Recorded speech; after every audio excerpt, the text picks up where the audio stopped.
If you're doing this one thing while you're alone, it's quietly destroying your sex life, and nobody talks about it. My name is Dr. Conrad. I'm a urologist and pelvic surgeon with over 15 years of experience. I've sat across from thousands of patients, men and women, who came to me confused, frustrated, sometimes embarrassed, because something wasn't working the way it used to. And in a shocking number of those cases, the answer had nothing to do with age, nothing to do with health. It had everything to do with what they were doing, alone, when nobody was watching. And I need to tell you something most people don't want to hear. The way you're doing it, it's the reason things aren't working the way they should when you're with someone. And no, I'm not here to tell you it's wrong. Let me be clear about that. It's completely healthy. It's normal. Every major medical organization on the planet agrees on that. It's a natural part of human sexuality. But the habits you've built around it, those are the problem. And those habits are doing damage that builds up slowly. So slowly you don't even notice until it's already affecting your life. So let's talk about it. Actually, talk about it, because nobody else will. The death grip. See, most people grip as hard as they can and go as fast as possible. Every single time. No variation, no change. The same motion, the same pressure, the same speed, like it's muscle memory at this point. And at first, yeah, it feels great, intense, immediate, exactly what you want in that moment. But here's what's happening underneath the surface. Your body adapts. That's what bodies do. They adapt to stimulation. It's called habituation, and it happens fast. Your nerve endings get used to that level of intensity, and over time, they start to require more and more just to feel the same thing. And now, nothing else feels good enough. Not a partner's hand, not intimacy with another person, not anything that isn't exactly that grip, at exactly that speed. You end up chasing something that keeps getting harder and harder to reach. That's the cycle. Less sensitivity, grip harder. Even less sensitivity, grip even harder. Over and over. Until you're numb to everything else. I've seen patients in their mid-20s already struggling with this. Mid-20s, and they have no idea why. They think something is wrong with them. Nothing is wrong with them. The habit is wrong. So here's what you do. Vary your grip, lighter pressure, different angles, switch hands. Use your whole hand instead of just your fingers. The point isn't to make it harder. The point is to keep your body guessing. The more variety you introduce, the more responsive your body stays to different types of touch. And that responsiveness, that's what carries over into real intimacy with another person. What you're watching and what it's doing to your brain. But it's not just how you do it. It's what you use to get in the mood. Same video, same fantasy, every single time, no exceptions. And look, there's nothing inherently wrong with having preferences. But when it's always the exact same thing, your brain locks into that one specific type of arousal.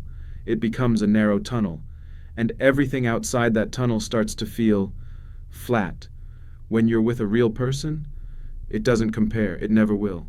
Because a real person is unpredictable. They move differently. They sound different. The lighting is different. The energy is different. And if your brain has been trained to only respond to one very specific, very controlled stimulus, real intimacy feels underwhelming by comparison. So you start to worry. You start to stress. You start replaying scenarios in your head. What if it doesn't work? What if I can't stay present? What if they notice? And stress, that's the #1 killer of arousal and performance. Clinically, scientifically, it floods your system with cortisol, which directly suppresses the physiological responses you need. It becomes this loop. You're anxious it won't work, and that anxiety is exactly why it doesn't. A self-fulfilling prophecy. And most people have no idea that the loop started long before they got into bed with someone. The fix isn't complicated. Introduce variety, try different fantasies, visualize different scenarios. Sometimes skip the screen entirely and just use your imagination. Your brain is incredibly powerful. Give it room to work. The more diverse your arousal triggers are, the more flexible your body becomes in real situations. And that flexibility is everything. The friction problem, nobody mentions. Here's something nobody thinks about either. Doing it dry. Every time. And I get it. It's convenient. It's fast. You don't have to think about it, But dry friction on sensitive tissue isn't just uncomfortable.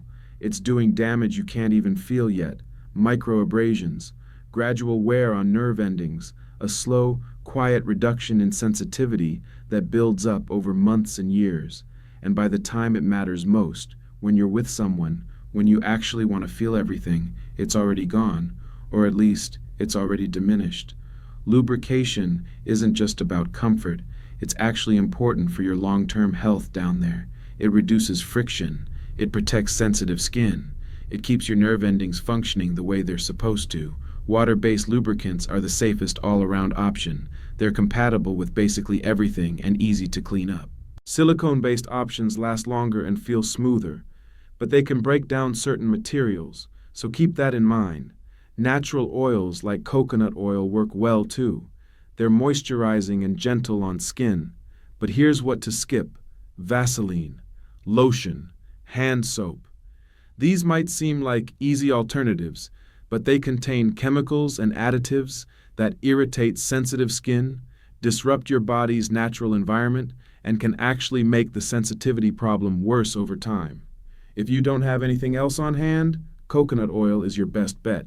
It's inexpensive, effective, and genuinely good for your skin. This is one of those changes that feels small, but over time, it makes a real difference. The rush, the habit you never outgrew, and then there's the speed. Think about when you were younger. Think about what that experience was actually like. You were terrified of getting caught, a parent walking in, a roommate coming home early, a sibling barging through the door. So, you made it fast. You made it quiet. You trained yourself to finish in under 2 minutes because the situation demanded it. And that habit, it never left. Even now, even when you're alone, even when there's zero chance of anyone interrupting you, you're still rushing. Because your body learned that lesson decades ago, and it stuck. You're in and out before you've even really been present for the experience. And when you're with someone, your body does exactly what you taught it to do. It rushes, it finishes before you want it to, and then you feel frustrated, embarrassed, like something is broken, nothing is broken, you just trained yourself to be fast, and now you need to retrain, so slow down. Oh, seriously. You're alone. There is no one coming. There is no deadline. Take your time. Explore different sensations. Pay attention to how your body actually feels at different stages. Notice what builds pleasure versus what just rushes toward the finish line. This, right here, is actually one of the most effective ways to train yourself to last longer when it counts. Urologists and sex therapists have been recommending this approach for years. It's not complicated. It just requires you to break a habit you've been carrying since adolescence. The part nobody wants to talk about, guilt. But honestly, the biggest thing holding most people back isn't even any of this. It isn't the grip. It isn't the speed. It isn't the dryness. It's the guilt, that feeling of shame that creeps in, sometimes before you even start, sometimes right after. Even when you know, intellectually, that it's normal. Even when you know it's healthy. Even when a doctor is literally telling you right now that it's fine. There's still that voice, that quiet, persistent voice that says something is wrong with you for wanting this. And here's what people don't realize. That guilt doesn't stay in that moment. It doesn't disappear when it's over. It follows you into your relationships, into your confidence, into the bedroom with someone you actually care about. It quietly holds everything back without you even knowing it's there. Guilt makes you rush because you want it over before the shame gets louder. Guilt makes you hide it, which turns something healthy into something secretive, and secrecy breeds more shame. Guilt makes you disconnect from your own body, because feeling good starts to feel like something you don't deserve. And all of that, it shows up in your sex life. Not because your body is failing, but because your mind won't let it succeed. So I want to say this clearly, and I want you to actually hear it. There is nothing wrong with you. Wanting to feel good is not a character flaw. Taking care of your own pleasure is not something to be ashamed of. It is a normal, healthy, important part of being a human being with a body.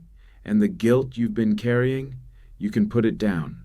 You have permission to put it down. So here's what I want you to take away from this. There is nothing wrong with wanting to feel good. You don't need a relationship to deserve pleasure. You don't need money. You don't need status. You don't need to earn it or justify it. You are allowed to enjoy your own body. Full stop.